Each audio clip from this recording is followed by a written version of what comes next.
In Hebrews chapter 12, verse 1, this is what the Bible says, "Wherefore, seeing we also are compassed about with so great cloud of witnesses, let us lay aside every weight and the sin which doth so easily beset us, and let us run with patience the race that is set before us, looking unto Jesus, the author and finisher of our faith, who for the joy that was set before him endured the cross, despising the shame, and he sat down at the right hand of the throne of God." Our subject matter this morning is entitled Longevity in the Ministry. Tatagal sa paglilingkod sa Panginoon. Shall we go to the Lord in prayer? Lord, Heavenly Father, sa umaga pong ito, we are all gathered here today in your presence. Kami po ay nagpapakumbaba na anuman po ang pwede naming maabot o aming mga naabot na, we are still needy people. Na kayo po, Panginoon, ay binibigay namin ng pagpapahalaga sa umagang ito. Our worship is the worth of our relationship. Salamat, Ama, sa buong linggo na ipinagkaloob niyo po sa amin. Time swiftly passing by, this is the last Sunday of this month. Sa mga maraming bagay na aming nalampasan, sa maraming mga kakulangan na inyo pong pinunan. Salamat, Panginoon, sapagkat ang inyong pagiging Diyos ay hindi po nakadepende sa aming sitwasyon. Kayo ay nananatiling Diyos na mabuti, bagamat minsan ang aming sitwasyon ay hindi mabuti. Pero kayo ang siyang Diyos na higit na nakakaalam. Lord, sa umaga pong ito, anuman ang aming mga pagkukulang, anuman, Panginoon, ang aming mga maling nagawa, maging sa umagang ito, anumang aming mga kakulangan sa aming serbisyo, patawarin niyo po kami, pakalinisin niyo kami, itama niyo po ang aming puso. Lord, sa umaga pong ito, ay nawa ay magkaroon ng tunay na kabuluhan ang aming pagsamba. More than our presence, nawa, Panginoon, ay makarating kami sa inyong presensya sa umagang ito. Nanawa ay you touch your people once again, kausapin niyo po kami. Bigyan niyo po ng muling heartbeat ang aming puso sa gawain, sa pagpapatuloy. Anuman ang mga hadlang, mga heartaches, hurdles na ilinaan ng dyablo sa aming buhay, upang kami, Panginoon, ay mapahinto, mapabagal sa aming pagtakbo, sa aming paglilingkod. Nawa, Panginoon, ay samahan niyo kami sa takbuhing ito. Longevity in the ministry. Lord, ang aming paglilingkod na ito ay isang mahabang paglilingkod. May mga kapaguran sa daan, natitisod, nadadapa, napapahinto. Pero Lord, tulungan niyo po kami na magpatuloy until we finish well in the ministry. Kaya Lord, ang lahat pong ito ay dinadalangin namin sa inyo. Samahan niyo po kami. We thank you, Lord, for enabling us to be here, for enabling us to be in the ministry. But our victory for today, for yesterday, is not the guaranteed of our victory for tomorrow. Kaya Lord, we humble ourselves na it's only by your grace that we will finish this race. Sa inyo po ang lahat ng kapurihan, basbasan nyo rin po ang lahat ng mga mananampalataya na nagtitipon sa iba't ibang simbahan upang makinig, mapagpala ng inyong salita. Bigyan niyo po, Panginoon, ang langis, ang labi ng mga manggagawa, ng mga mangangaral na siyang magpapahayag ng inyong mensahe sa umagang ito. Muli, ang lahat pong ito ay aming dinadalangin sa matamis sa pangalan ni Jesus. Amen and amen. Please be seated. Okay. Longevity in the ministry. This month of July, dalawa sa haligi ng ating iglesia ay nauna na po sa piling ng Panginoon. Nanay Chayong, bilang isa sa pioneer members of our church, passed away at the age of 83, I do believe. And then our dear senior pastor passed away 3 months ago. Although it is 3 weeks ago, although it is painful, but it is amazing to see how they finish their course. Their legacy is a testimony that there's a race to be run, yet it can be finished.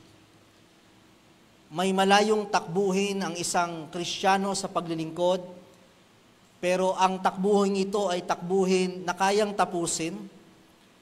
There's a battle to be fought, pero ang labang ito ay kayang pagtagumpayan. At sabi po ni Apostol Pablo sa ating binasa kanina, there is a race that is set before us. Ang karera natin bilang Kristiyano, ito po ay hindi pabilisan, kundi ito ay karerang patatagan. Kaya nga sabi ni Apostol Pablo, let us run with patience. Sapagkat along the way, sa ating pagtakbo ay susubukin ang ating pananampalataya, ang katatagan ng ating spiritual na buhay. And what is the course of our race? Ngayong Olympics, inaabangan na naman ang mga palaro, lalo pa ang mga palaro na kung saan mga takbuhan, the battle between Jamaican and USA, Usain Bolt, merong mga 100-meter course, 200-meter course, may 1,000. But what is the course of our race bilang isang Kristiyano? From the time of your conversion until God calls us home. Simula nung tinanggap mo ang Diyos, hindi lamang kilala, kundi natutunan mong dapat meron kang tunay na relasyon sa Diyos. Upon professing and possessing Jesus Christ as your personal Savior, from the time of your conversion until God calls us home, maaaring through rapture or sa kamatayan, that is the course, the race of our Christian life. Kung ang karera lang po natin sa paglilingkod ay may nakatakda na pagtatapos, let us say high school. Ilang years na bang high school ngayon? 6 years. Medyo may natutumbo ka ng panahon na matatapos na. Pag kumukuha kayo ng kurso, alam nyo na yung destination, alam nyo na yung dulo ng inyong course. It is a 4 years course. Pag nagtatrabaho kayo, somehow, hindi man definite or hindi nyo man sigurado kung hanggang kailan, pero kung loloobin, meron kayong retirement, and that is the end of your course. But kung ganun lang sana ang gawain ng Diyos, then we can already foreshadow and celebrate, sapagkat alam natin yung dulo ng ating paglilingkod. 40 years of God's faithfulness, 40 years in the ministry of this church is a long race, yet it is not yet finished. Nabanggit ko nga kanina, 4 na taon, 6 na taon, 10 taong pagtatrabaho, it is tiring. Parang napakalaking achievements na, napakalaking celebration na nakagraduate ka ng high school, ng college, with your course. After 40 years, masasabi natin na ito po ay isang katagumpayan, yet it is not finished, sapagkat hindi pa po dito nagtatapos ang lahat. Sa ating mga pioneer members who've been running in this church for a very long time, andyan ang mga Kuya Jun Santiago since 1980s, tumatakbo na sa paglilingkod. Nandyan ang Ate Raquel, nandyan ang Nanay Consor, nandyan ang Ate Edna. Hindi ko man ma-mention lahat. But you've been running in the service. Minsan, mas matagal pa sa inyong pagtatrabaho. Minsan, mas matagal pa sa inyong buhay mag-asawa. Minsan, mas matagal pa sa inyong buhay pag-aaral. You've been running in this church, in the service for a very long time. pero hindi pa natin masasabing tagumpay. Sapagkat sa karera, hanggat hindi pa tapos ang laban, no one can declare a victorious one. Even in competition. Diba? Kagabi, magandang laban, lamang ang Brazil on first quarter. Pero hindi yung first quarter ang basihan ng pagkapanalo. Hanggat wala yung pagtunog ng buzzer na tapos na, hanggat hindi pa natatapos ang laro, hindi mo masasabing tagumpay ka, kahit ang bilis-bilis nung mananakbo sa umpisa, pero it will not define the true victory. After 40 years, kung pasok lang ito, kung pag-aaral lang, kung trabaho lang, kung serbisyo, we are already a successful and victorious one. But in every competition as well as in race, it's not how you start but how you end. Yun ang challenge sa atin eh. Even in this world, the world will not define how you start or in the middle of your game. The world or the judges will define your victory at the end of your race or your journey. Kaya isang challenge to na hindi lang tayo nagpapatuloy, kundi papaano natin tatapusin ang paglilingkod sa ating Panginoon. That's a very challenge part in our Christian life. It's not just upon your conversion, but upon God calls you home, and it's not an easy race. Many can start, but only few can finish the race of ministry or service for the Lord. Did you know that according to survey, wag na tayong lumayo kahit sa ating iglesia, more than 50%, or I could say 80% of those who profess, of those who assert that they accepted the Lord Jesus Christ, did not finish until the end. Hindi lahat nagsipagtapos. Yung iba sa panahon pa lang ng profession, hindi na nagkaroon ng possession. Marami na tayong mga Bible studies, ang dami yun ang nasharean, na bigyan ng mga tracts. They professed, pero dun pa lang natapos na ang kanilang takbuhin. Meron namang mga nagprofess, nagpossess, but along the way, napahinto sa paglilingkod, hanggang sa sila ay tuluyan ang nawala sa gawain. Many can start, but only few can finish. It's not a smooth race. There are many obstacles prepared by the devil along the race. Hindi ito yung basta 100-meter run, hindi ito basta yung hurdle run. Ito yung klaseng race na maraming patibong, maraming mga paglihis ng landas na ilinagak ang dyablo upang hindi natin matapos ng mabuti ang ating paglilingkuran. Upon having receiving Jesus Christ as your personal Savior, Satan is already half defeated.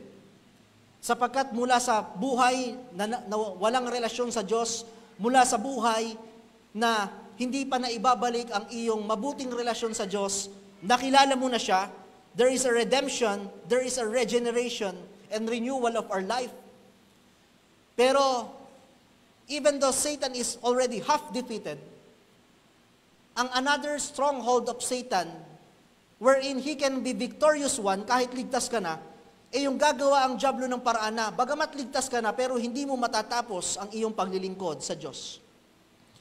Along the way, Satan will make a way for you to slow down. Pababagalin niya ang inyong paglilingkod. Yung mga panahong matulin ka, yung mga panahong masigasig ka, dahan-dahan mong mararamdaman na bumabagal ka na sa iyong paglilingkod. Satan will make a way to slow you down in your race.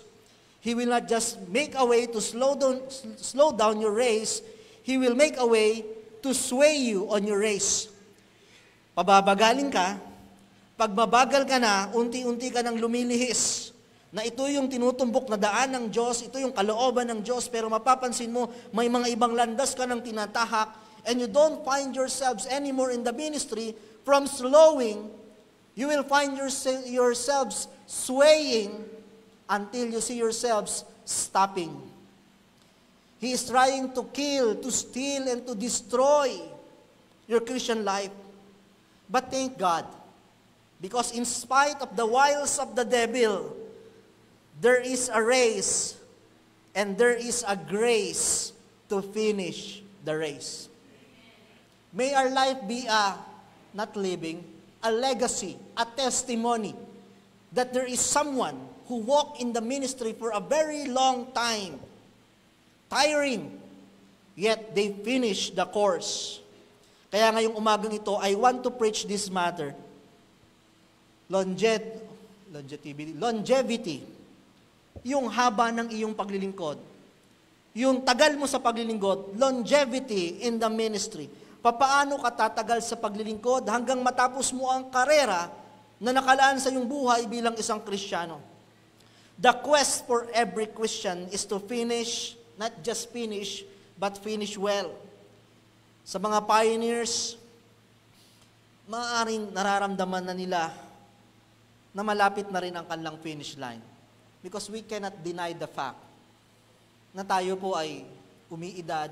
Tulad ni Apostol Pablo, sabi ni Apostol Pablo, "For I am now ready to be offered, and the time of my departure is at hand." Malapit na ang finish line. But for us, na nagsisimula pa lamang, maaaring nasa kalagitnaan ka pa lang ng iyong paglilingkod. The question is, maaabot kaya natin ang takbuhin na naabot nila? Can we make another 40 years in this church?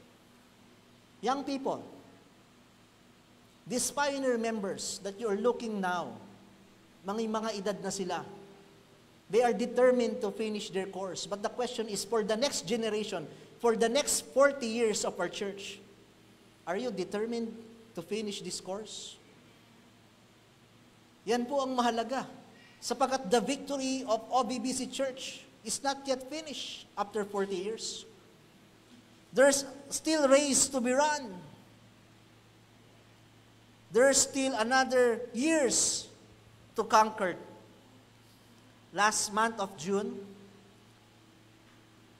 it has been 8 years since ako po ay nag-surrender ng buhay as a pastor of this church. One good thing about our pastor is maaga pa lamang ay minulat na niya ang successor in the ministry. Way back then, our pastor went to America. Ito yung huling biyahe niya. And it is a catch opportunity for me to test my calling. And after 8 years, I realized that there is a calling, but there's no contract. Actually, may contract eh. Ang usapan lang namin dati ng Pastor Noel, pagbalik nyo, kayo na uli. Pastor Marvin, ang panawagan ng Diyos, may calling, pero walang contract kung hanggang kailan. And I asked myself, hanggang kailan kaya itong aking paglilingkod? Maabot ko kaya ang paglilingkod tulad ng aking ama?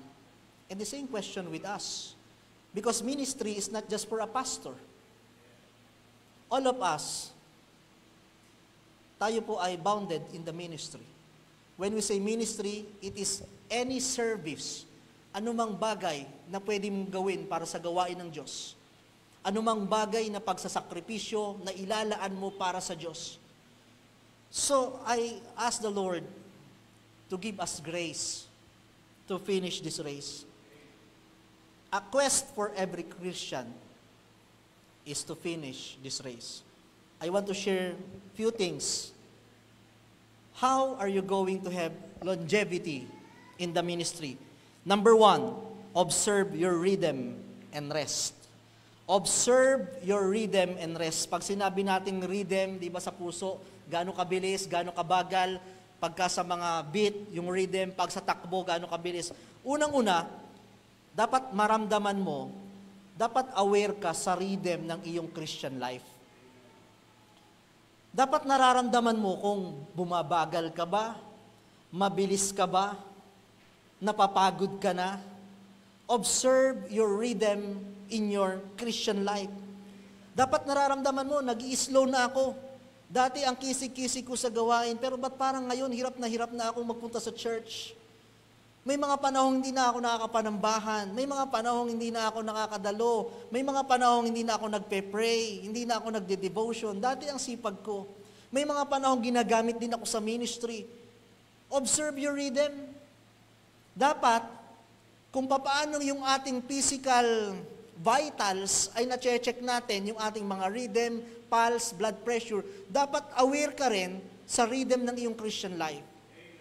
And if you make yourself slow, nangyayari naman talaga yan, pag hindi mo nabantayan, after slowing, bumabagal ka na. You found yourself, dati nandito ka lagi, ngayon parang minsanan na lang hanggang sa unti-unti. From slowing, you will see yourselves swaying. Naliligaw ka na dapat ito yung direksyon, pero sa iba ka nakikita, na dapat ito yung ginagawa mo, pero iba na yung ginagawa mo, iba na yung kinakausap mo, iba na yung hinahawakan mo, iba na yung mga ginagawa mo sa buhay. From slowing to swaying until stopping. You should be minded with your rhythm. Common na talaga sa lahat naman na talagang tayo imatulin, masigasig, pero talagang dumarating yung time na tayo ay napapagod. But we should mind our distance. Observe your rhythm and rest. Yung ating kapahingahan, yung mga panahon na ikaw ay napapatigil, babantayan mo. Sapagkat kung masyado kang matagal na nagpahinga, masyado kang matagal na nawala, napakahirap nang bumalik. And I've seen many Christians na kung saan, the more na ikaw ay naging faithful, the more na ikaw ay naging masigasig sa gawain, pag ang Kristiyanong ito ay nag-backslide, minsan napakahirap nang bumalik. Kaya babantayan mo. Kung paano yung inyong mga sugar, nakikita nyong tumataas, binabantayan nyo na agad. Yung inyong BP, ganun din sa inyong spiritual life. It is a normal thing na minsan talaga, napapagod ka, napahihinto ka, napapagod ka, pero lagi mong babantayan, gaano na ako kalayo sa Diyos. Di ba napanood nyo yung video, yung bata, yung alagwa, yung saranggola? Alagwa pa. Di ba? Nakakatuwa yung saranggola. Hindi nyo na malayan, sobrang layo na pala. Ganyan ang ating paglilingkod sa Panginoon. Babantayan mo ang mga panahon. Observe. Observe your attendance. Observe your prayer life. Observe your ministries. Maraming mga bagay na dapat nating i-consider, and number one is your rhythm. Mind your distance. Alam nyo sa paglilingkod bilang Kristiyano, one step backward. One step forward. Isang apak mo paharap. At ang isang apak mo paatras. Pero yung isang apak mo paatras, it is equivalent to 2 steps forward. Ano kung ibig ko sabihin? Pag umatras ka, ang katumbas niyan dapat may bawi ka. Kasi kung hindi, napakahirap, hinihigop tayo ng alon ng mga pagsubok, hinihigop tayo ng mga alon ng mga persecutions, at napakahirap bumalik sa gawain ng Diyos. Observe your rhythm. How is your rhythm with the Lord? Slow. Pababagaling ka niyan. Yung dati, excited ka sa paggawain ng Diyos, yung dating maagap ka, hindi mo nararamdaman. Na-late ka ng 1 linggo, 2 linggo, hindi mo alam, lagi ka ng late. Hello? Because that is your rhythm. Yan na yung rhythm mo. Nung una, akala mo, nagpapahinga ka lang, pero ito na yung nagiging rhythm mo, ito na yung nagiging lifestyle mo. Yung akala mo, na-miss mo lang ang Bible reading, pero napansin mo ilang librong wala, hindi ka na nagbabasa, hindi ka na nagpe-pray. Yung hindi ka nakadalo ng choir, pero dulo-diretso na yan, prayer meeting and so on. Observe your rhythm. And of course, observe your rest. Nagpapahinga kasi napapagod din. Let's talk about physical rest. Diba? May kapahingahan din po ang ating katawan. Pero even in the Bible, ang kapahingahan or Sabbath day na binigay, 1 araw lang sa loob ng 7 araw. Ibig sabihin, hindi pwedeng mas mahaba ang pahinga sa pagtatrabaho. Ganon din sa gawain ng Diyos. Pag talagang tayo napapagod, magpahinga ang ating katawan, pero hindi pwedeng ang tagal mo nang nagpapahinga. Kailangan bumangon ka at muling maglingkod sa Diyos. But let's not talk about physical rest. Kasi physical rest, pag ang katawan napapagod, ang ipapahinga mo katawan din. Ang solusyon, tulog, gamot, pagpag, di ba? Bakasyon. Pero pansin nyo, yung mga pagod ng katawan na yon, pag ang solusyon mo ay pagkain, tulog, bakasyon. Pero pag uwi mo, pagod ka pa rin. Naranasan nyo ba yan? Kaya nakakapagod din magbakasyon. Kasi hindi talaga nasusolusyonan ang tunay na pagod. Yung pagod ng katawan, madali lang yan. Alam nyo ang tunay na pagod? Yung pagod ng isipan, ng puso at kaluluwa. When your souls get tired, hindi madadala sa tulog, hindi madadala sa bakasyon, hindi madadala sa mga masasarap na pagkain. Kaya ang binabantayan mo, observe, yung ating tinatawag na spiritual and emotional rest. Babantayan niyo yun. Kasi kung meron mang isang paraan ng diablo upang tayo ay patigilin, walang longevity in the ministry, bobombahin niya tayo ng mga problema sa buhay. And many can testify, isa sa pinakang dahilan bakit maraming hindi tumagal sa gawain, sapagkat along the way, may mga obstacles, may mga problems, may sickness, may family problems, financial, na hindi natin napagtagumpayan. Pero anong sikreto? Anong sikreto is rest. Sabi ng Bible in Matthew 11:28, "Come unto me, all ye that labor and heavy laden, and I will give you rest." Ang pagod ng katawan, ang solusyon, mga bagay na pang katawan, mga bagay na pisikal. Ang pagod ng kaluluwa, walang pisikal na bagay ang makapagbibigay ng kapahingahan sa inyong kaluluwa. It involves spiritual things. At may offer ang Panginoon, "Come unto me." Kung ikaw ay pagod na, bigat na, and I will give you rest. Along the way, mapapagod ka talaga sa dami ng mga problema na pwede mong tahakin. Ang buhay talaga ay ganyan. Nung nagtatravel kami from Tarlac, di ba bumaha? First time ata uling, hindi naman first time, naulit na nagsarado ang NLEX, stranded kami. Nung nakatawid kami ng NLEX, tuwang-tuwa kami. Sabi ng mama, "Uy, salamat, ang ganda ng panahon." Sa Tarlac, napakalakas ng mga pag-ulan. Nung lumabas kami ng NLEX, ang ganda ng sikat ng araw. Tuwan-tuwa, ang ganda ng panahon. Sabi ng mama, ganyan ang buhay. Pagkatapos ng bagyo, sisikat din ang araw. Sabi ko, oo nga po, ma. Pero pagkatapos ng sikat ng araw, obserbahan nyo, babagyo uli yan. Pagkalampas namin ng konti, Pampanga, ang lakas na naman ng ulan. That's life. Ganyan ang buhay. Paulit-ulit. Sisikat ang araw, babagyo, sisikat ang araw, babagyo, at mapapagod ka sa dami ng problema na pwede mong pagdaanan. Pero ang solusyon, para tumagal ka sa gawain, find rest with God. In my weakness, I find strength, sabi ng awiting kanina. Alam niyo when sabing finding rest with God, paano ba magpahinga sa Panginoon? It is when you learn to submit to His will and to surrender your life. Ibig sabihin ng rest in God, ibigay mo sa Kanya. Dahil wala kang magagawa. Yung mga bagay na hindi mo na kayang kontrolin, yung mga bagay na hindi mo na kayang solusyonan, isurrender mo sa Kanya. And you will find rest. Submit to His will. Kung hindi man yung gusto mo ang nangyayari, pagkatiwalaan mo na higit siyang mas marunong, if you will just learn to trust God, you will learn to rest with Him. Kaya nga, when you pray to God, you should learn how to rest, na pag pinanalangin mo na sa Diyos, bagamat hindi nangyayari ang gusto mo, bagamat matagal, bagamat hindi mo naunawaan, but when you pray to God, you cast your burden to Him, the result should be, there should be rest. Pero maraming Kristiyano, they are not able to find rest, sapagkat kulang ang kanilang pagtitiwala sa Diyos. We don't submit to His will, and we don't surrender our life. Sabi ng Panginoon, "For we'll walk by faith, and we live by faith." Isang bagay na hindi pwedeng mawala along the journey in our Christian race, pananampalataya.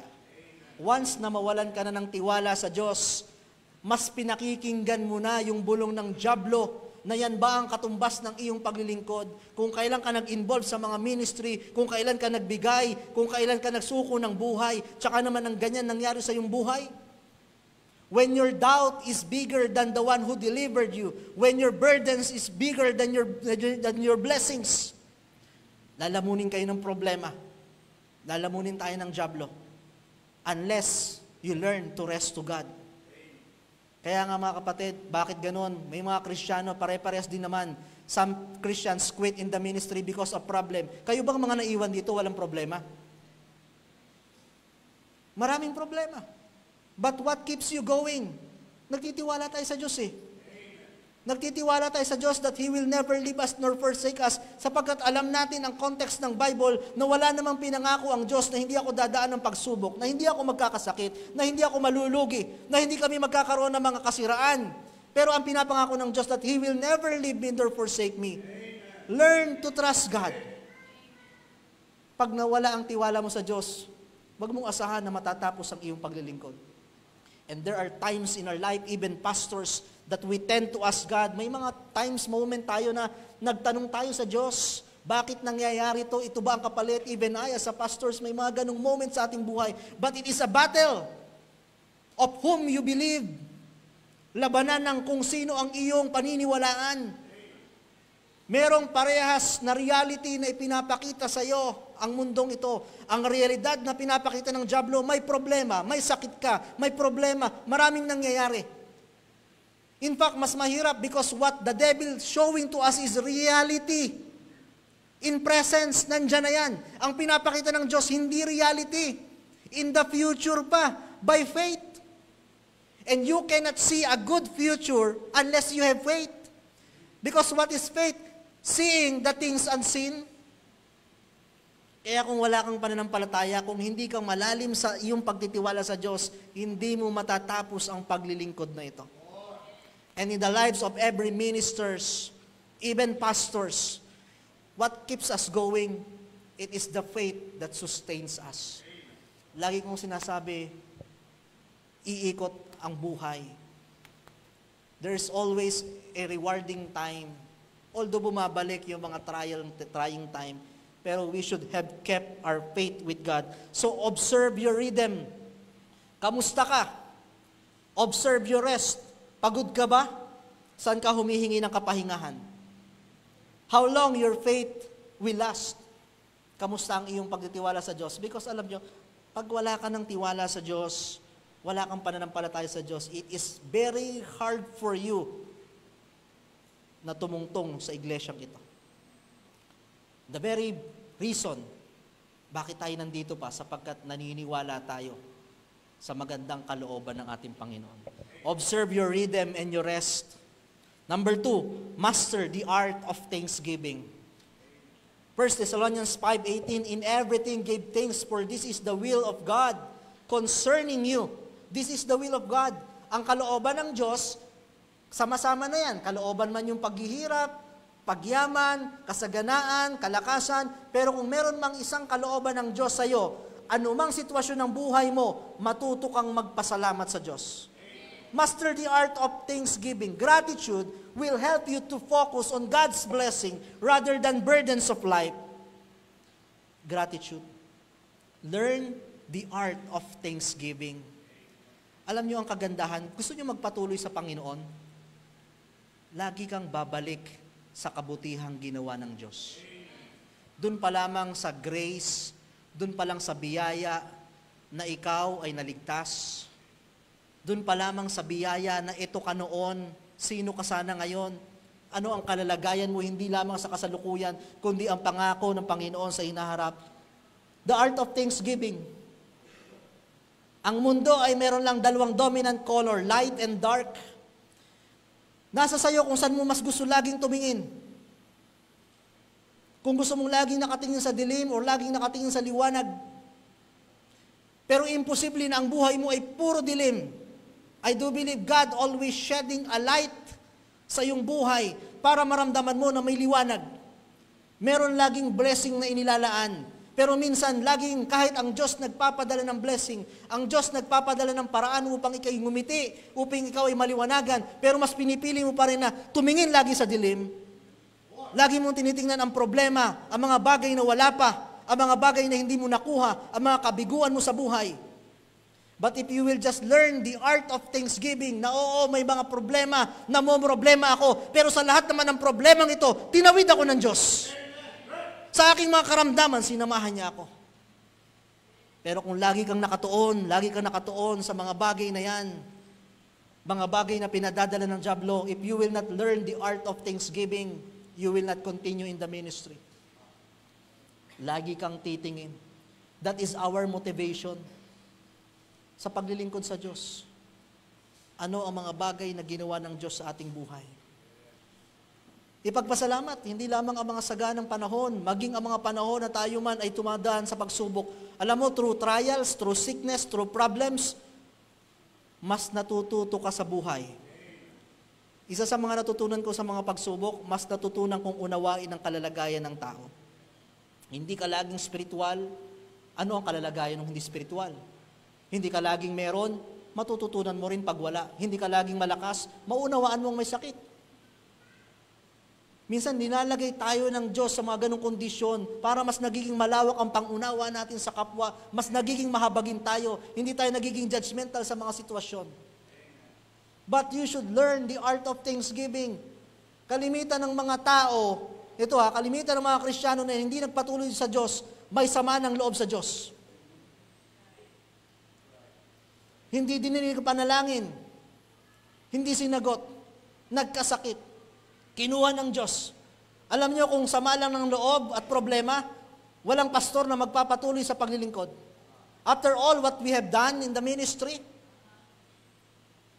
But you should learn the art of thanksgiving. Look back. Ano ang ginawa ng Diyos? Kinuha ng Diyos ang mahal mo sa buhay. Buti nga, pinahiram ka eh. Kinuha ng Diyos ang nanay mo, ang tatay mo, kapatid mo. Merong mga lumaki na hindi nakilala ang magulang. At kung meron mang lumaki na hindi nakilala ang magulang, at least meron ka pang nanay. Kung wala ka ng nanay, meron kang kapatid. God will always send someone to shed light for you. Kailangan lang tingnan mo yon. Alam nyo, sa bawat room, sa bawat lugar, di ba, kahit gaano kadilim, magbukas ka ng isang posporo, may makikita ka na. Napakadilim. Magbukas ka. Ganon ang buhay. Pag ang Diyos may binubuksan na liwanag, tingnan mo ang liwanag. Yung paggising mo pa lang, may buhay ka. Yung hindi mo natapos ang mga dapat matapos pero may bukas pa.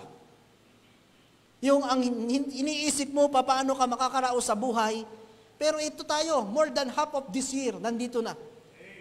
Be content. Be content sa buhay. Kung ano yung ipinagkaloob, dun muna tayo. We learn to be abased and to be abound, the art of thanksgiving. Masyado kasing pressure ang buhay ngayon kasi ang dami nating nakikita sa mundo. Ang daming mga nakikitang post. And it entice us na kami ito na, pero hindi mo alam ang buhay ng mga yan. You should be grateful kung ano ang binigay sa'yo ng Diyos. I-practice niyo yung art of thanksgiving, huwag masyadong mareklamo. Laging ang buka ng bibig, salamat pa rin, mabuti ang Diyos. Diba? There is a power in the words. Observe, you read them, observe, you rest, observe your mouth. Bantayan mo yung bibig mo pag puro negative nang sinasabi, puro reklamo na. Diba? You are in the wiles of the devil. Number 3, purpose-driven life. Isang buhay na may purpose, driven, may layunin. Ecclesiastes chapter 3, to everything there is a season and a time, every purpose under the heaven. Know your purpose. Kung gusto mo magpatuloy sa buhay, lalo't sa gawain, alamin mo ano ba ang purpose ng Diyos. Bakit nandito ka? Bakit ka nasa church? Bakit ka naligtas? Who am I? You are just an ordinary man. But God put you on an extraordinary works.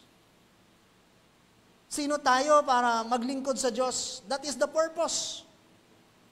Why am I here? Bakit nandito pa ako? Because we are saved to serve.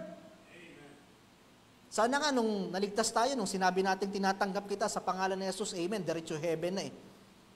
Pero hindi pa eh. Kaya ka nandito because you need to serve. There should be a purpose-driven life. Ngayon nasa church ka, ano bang purpose mo dito?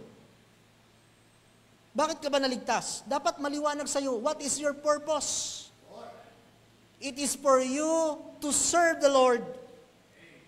It is not just for you to consume your life for your dreams, for yourself, for your family, na tayo ay gamitin sa lipunang ito. Kasama yan sa ating buhay. Pero isa sa mga purpose na dapat mong maintindihan, you are here to serve. Why I am still alive? Tingnan nyo nga yung ginagawa nyo sa buhay nyo kung makabuluhan. Ang daming mga taong makabuluhan ang buhay pero kinuha ng Diyos eh. Ang Pastor Noel, marami pang pwedeng gawin kung may kalakasan.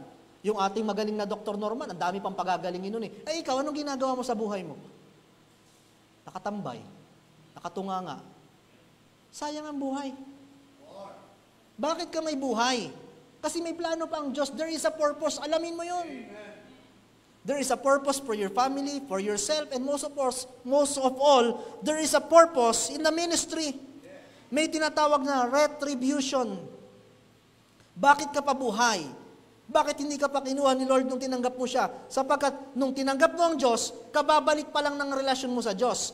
Kung tinanggap mo ang Diyos at the age of 30, for 30 years, you've been living outside the will of God. For 30 years, naglilingkod ka sa sarili mo, naglilingkod ka sa bayan, naglilingkod ka sa trabaho, naglilingkod ka sa school, naglilingkod ka sa pamilya mo. But for 30 years, you don't have relationship with God. Wala ka pang ginagawa para sa Diyos. That's why, binibigyan ka pa ng Diyos ng mga panibagong taon para sa pagharap mo naman sa Kanya, masabi mong, Lord, may ginawa din ako sa inyo. Kaya ka nandito pa. Hindi lang para matapos mo yung kurso mo. Hindi lang para makapagtayo ka ng bahay. Kaya kasi lahat, kung yan lang ang purpose ng buhay, yung material things, iiwanan mo din lang naman, walang purpose. Tama? Yun lang pala ang purpose, iiwanan ko din. Pagpepestahan din ng mga magmamana sa akin. Tapos yung magmamana sa akin, yung asawa ko, mag-aasawa pa ng iba, mamamatay yung tunay kong asawa, makukuha ng kanyang asawa na hindi ko naman kadugo. Yung mga pinaghirapan ko. Kung yun lang ang purpose mo, mali. Ang purpose natin, bakit ka pa nabubuhay? Retribution, babawi ka sa Diyos. Kung dati, ang dami mong linaan na oras sa mga gatong bagay. Kung dati, ang dami mong inubos na pera sa mga bisyo. Ang dami mong pinagamit na lakas at talento sa mga sanlibutan. Babawi ka sa Diyos. Kung gusto mo magpatuloy sa gawain, huwag kang umupo lang dyan. Alamin mo, ano ba ang papagawa sa akin ng Diyos dito? Of course, nag-uumpisa ka pa lang, pero along the way, malalaman mo yan. Pag alam natin ang ating purpose, mas nakapagpapatuloy tayo kasi alam natin hindi pa tapos ang Diyos sa buhay natin. May mission ka. At kung may mission ka, dapat may vision ka. Pag sinabing vision, after 5 years, what do you expect yourself in the ministry? Diba? Ano pa kaya yung magagawa ko dito? Saan pa kaya ako pwedeng maging bahagi? Ibe-bless ng Diyos ang trabaho ko? Saan ako makakatulong? Ang talento ko. If there is a mission, there is a vision. And if there is a vision, maliwanag ang destination. Alam mo yung dulo mo eh. Alam mo ang pagwawakas nito. Moses, alam niyo si Moses? He knew his purpose. For 40 years, naglingkod si Moses sa bayan ng Israelita. Upon slavery, pinalaya niya hanggang sa promised land for 40 years. Let's do the math. Moses died at the age of 120. Ibig sabihin, kailan nag-start si Moses? 80. Even at 80 years old, there's still a purpose. Mga pioneers, hindi kayo naghihintay na lang ng finish line, there's still a purpose. Baka meron pang kaluluwa na kayo ang gagamitin para maligtas. Meron pa kayong buhay na hahamunin para magpatuloy. Your life, just your life, your presence is an encouragement for the new generations. Walang edad, bata, nakatatanda, nasa gitna. Lahat tayo pwede pang magkaroon ng purpose-driven life. There should be a clear purpose. And number 4, strengthen your relationship.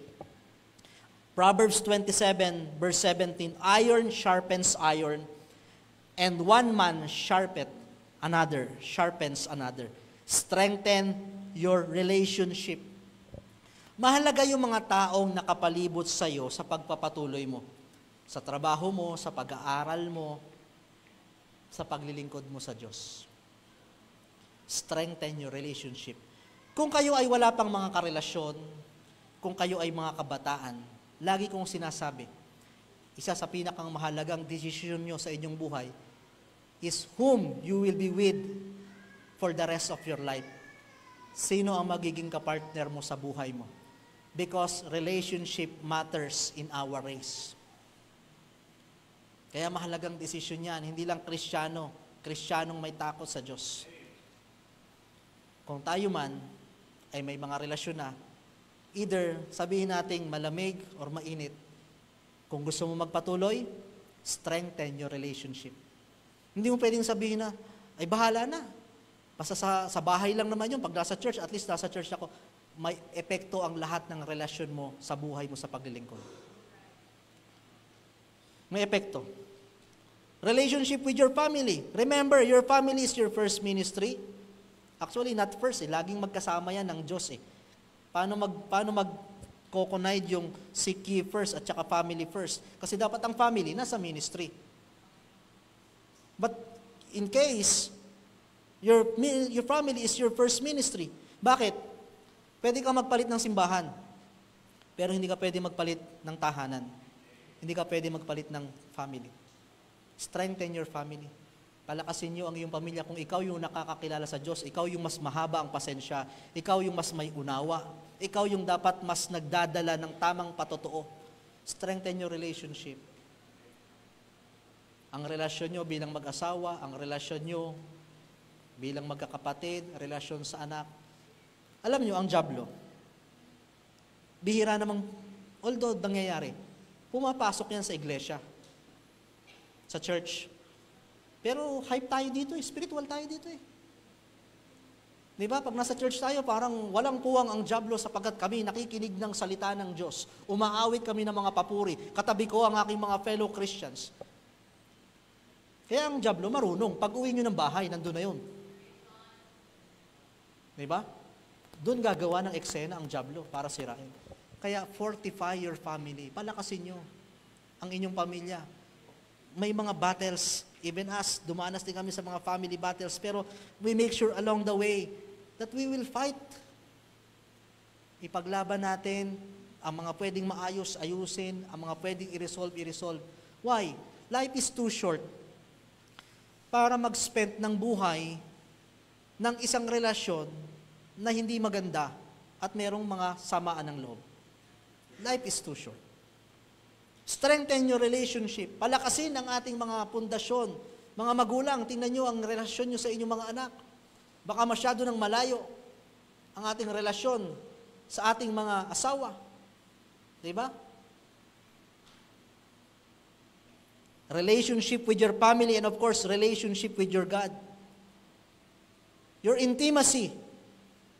True strengthening or the strength of longevity is your intimacy with God. Strengthen your relationship with God. Hindi ka tatagal sa paglilingkod. A Sunday Christian will not finish a race easily. Ang relasyon natin sa Diyos hindi lang Sunday. Ang maganda sa Diyos, hindi katulad ng Old Testament, may templo lamang na doon lamang pwedeng pumunta para maglingkod. Ang maganda sa Jesus of the New Testament, everywhere, anywhere, you can worship God. Bring back your intimacy with God. Ibalik nyo ang buhay panalangin. Kasi yung rhythm natin, matagal nang nawala. Ang hirap, pero ibalik mo. Just talk as if He is your Father. Just talk as if He is your friend. Kung gusto mo, tawagin mo tropa. Di ba? Ganun lang ang Diyos. Madaling kausap ang Diyos. Magsumbong ka, walang masama maglabas ng sama ng loob. Pero ang pinakang magandang blessing ng prayer, yung rest. Paano nyo masasabing answered prayer kayo? Lahat naman kayo nag-expect ng answered prayer, di ba? Malayo pa yung iba. Lord, sana next month, sana ganito. Malayo pa yon. Alam nyo ang pinakang answered prayer agad? Yung pag nag-pray ka, magaan. That is rest.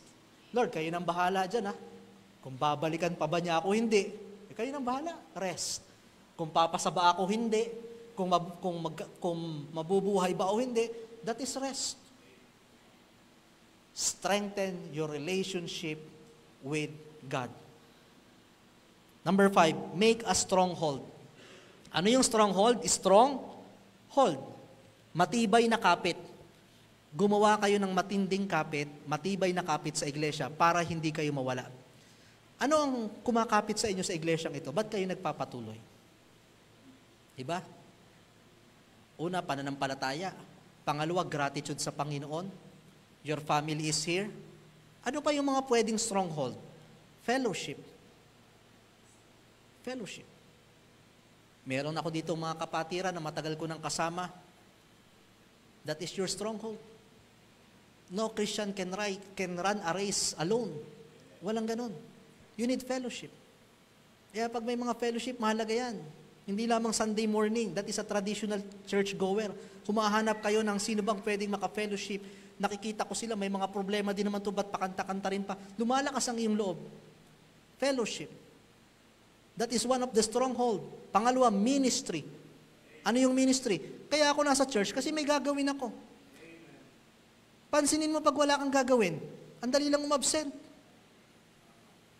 Ang dali lang malate, wala naman akong gagawin eh. Pero pag may part ka, at iba-iba ang part natin sa ministry. Saan tayo pwedeng ma-involve sa ministry? Very familiar na, di ba? With your time. Service time.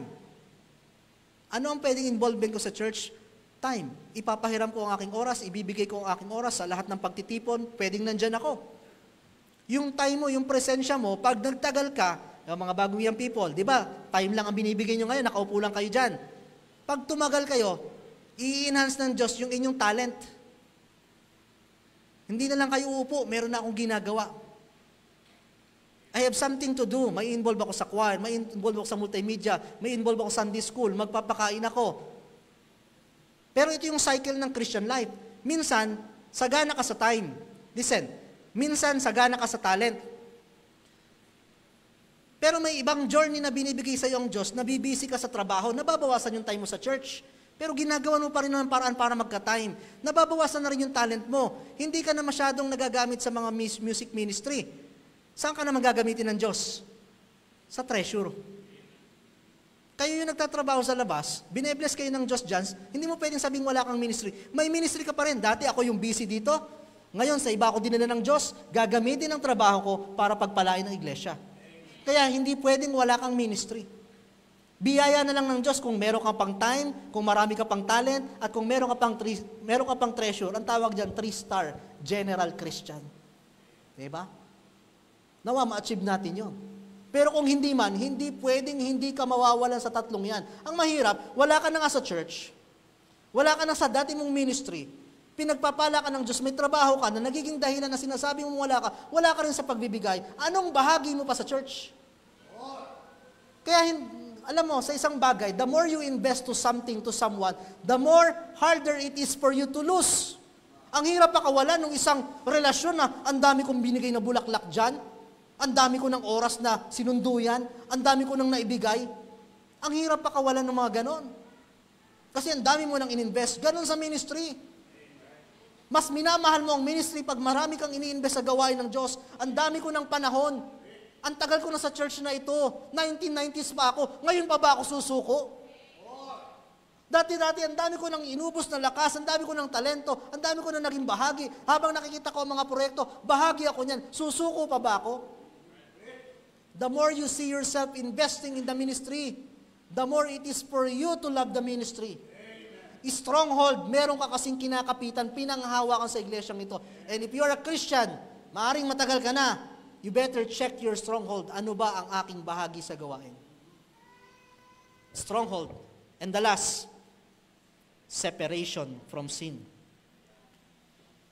Isa sa mga dahilan talaga at lagi namang paraan ng dyablo upang mawala ka sa gawain ay kasalanan. Kasalanan at kasalanan ang naglayo sa tao sa kanyang relasyon sa Diyos.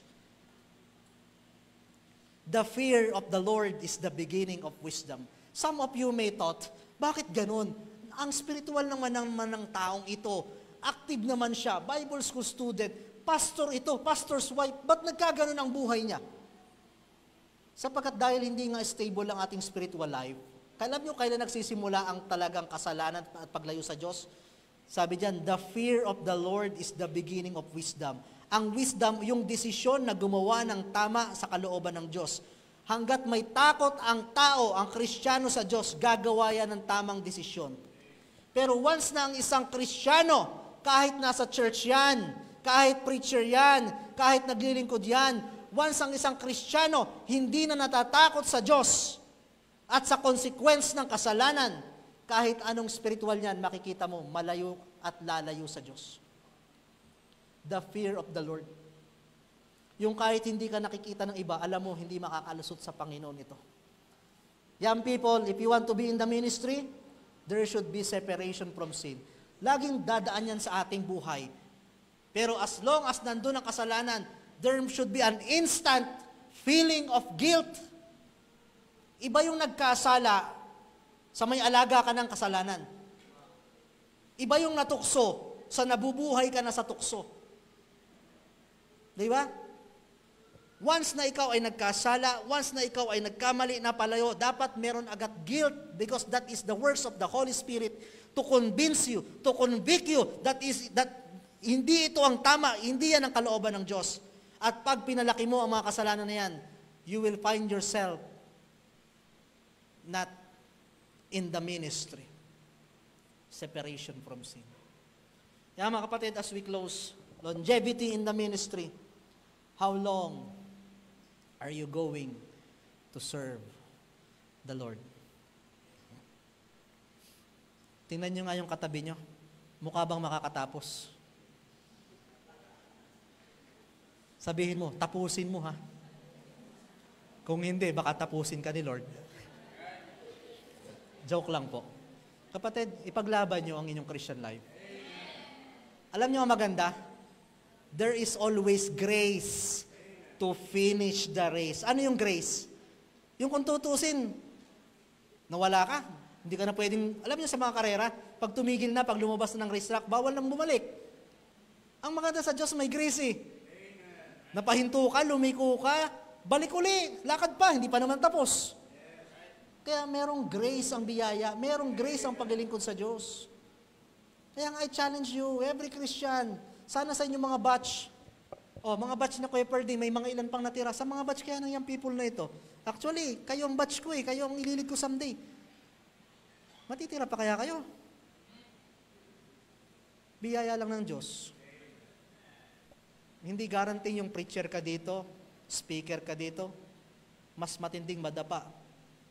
Kaya if you will not guard your Christian life, madali lang mawala sa gawain ng Diyos.